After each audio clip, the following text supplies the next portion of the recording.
Hi there, my name's James Kelly and welcome back to Scot Goes Pop. So I thought I'd have a look at the new poll that's out from YouGov, which is their weekly poll of GB-wide voting intentions.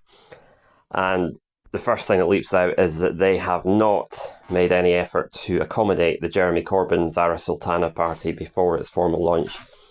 And I suppose that's understandable because it doesn't have a name yet, but we know that party is coming, and so excluding it in a way sort of gives us a misleading sense of the current state of play, because there is some evidence that the Corbyn party might have, well, certainly non-trivial levels of support, and that support might come disproportionately from Labour and the Greens. So we're getting a misleading impression, perhaps, of where Labour are in relation to reform. They might be further behind, effectively, at the moment. However, the voting intentions as they stand are Reform UK on 29% of the vote. That's up 2 points on last week. Labour are down 1 point to 22%. The Conservatives are unchanged on 17%. The Liberal Democrats are down 1 to 14%. The Greens are unchanged on 11%. The SNP are unchanged on 3%, and of course that's 3% of the GB-wide vote, not of the Scottish vote. And Plaid Cymru are also unchanged on 1%.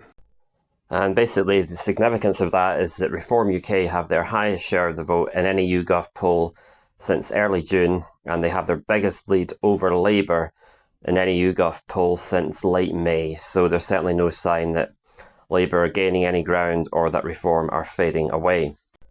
YouGov are, of course, unusual because they structure and weight their Scottish subsamples correctly, and that means that the Scottish subsamples can be taken seriously, except for the fact that they have a very significant margin of error simply because of the small sample size. And this week's Scottish subsample has the SNP in the lead on 31% of the vote, Reform UK in second place on 22%, Labour third with 21%, the Greens fourth place on 9%, Liberal Democrats on 8%, and the Conservatives on 6%. So that continues the SNP's run of good subsamples since the Hamilton by-election.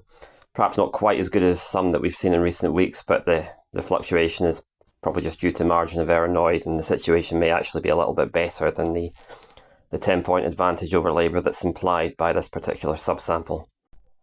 And the Scottish Conservatives remain in a very deep hole indeed. They face an existential crisis, and I haven't really seen much commentary about that, but it is potentially a major moment in Scottish politics if the Conservatives are effectively about to depart the scene. To return to the issue of how the arrival of the Corbyn and Sultana party might affect voting intention polls, the controversial blogger Stu was suggesting yesterday that there might be a problem for the Scottish Greens, that we've seen in these hypothetical polls that a lot of support for Corbyn's party comes from the Greens, and so that might reduce the Greens to the level where they would struggle to win list seats. Now, my initial reaction to that was that it's not the issue that he's portraying it as, because we know that Zach Polanski is currently standing to be leader of the Greens in England and Wales, and that he very much supports an electoral pact with the Corbyn-Sultana party.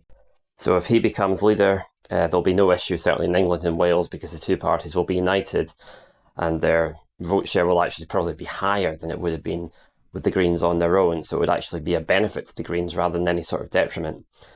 And although the Scottish Greens, and particularly Ross Greer, have been expressing much more scepticism about the idea of any sort of alliance with Corbyn's party, my initial assumption was, well, if the English and Welsh Greens go into an alliance, it's very unlikely the Scottish Greens would allow themselves to be left behind and allow themselves to be in obviously a much weaker position. And there would also be enormous pressure on them from the Green Party of England and Wales to get involved in the pact, because it would just complicate the messaging if the Greens were in competition with the Corbyn party in one part of the UK, but were closely allied and everywhere else in the UK, so it wouldn't be coherent. So there'll be a lot of pressure on the Scottish Greens to sort of fall into line.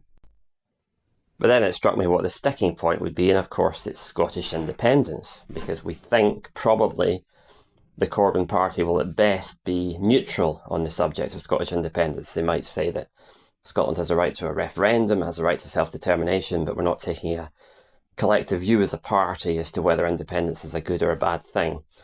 And that would put it in a very different place from the constitutional stance of the Greens, who have been pro-independence for decades. Now, I know some people will say, oh, well, that won't stop an alliance occurring because the Greens' support for independence is skin deep, it's not real. Well, it doesn't really matter whether that's true or not, because what the Greens do know is that a lot of the people that vote for them, for a lot of those people, independence is actually a deal breaker. And if you take that away, and if you dilute that, and if you go into an alliance, if you go into, say, a joint list for Holyrood with a party that is not explicitly pro-independence, they might lose votes because of that. And that could deter them from actually going into that alliance. And it could be a major dilemma.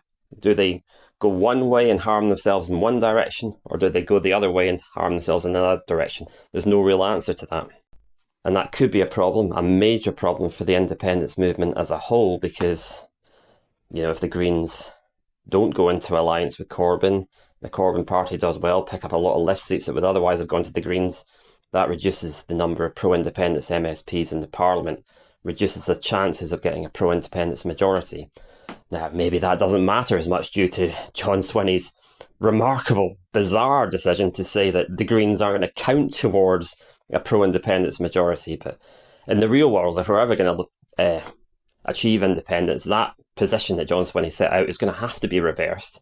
We're going to have to go back to aiming for a pro-independence majority consisting of more than one party, because that's the only way it can be won. And realistically, that means the SNP and Greens. So it's really important that this Corbyn party does not hamper the ability of the Greens to pick up list seats. And if it does hamper it, we've got a major problem on our hands.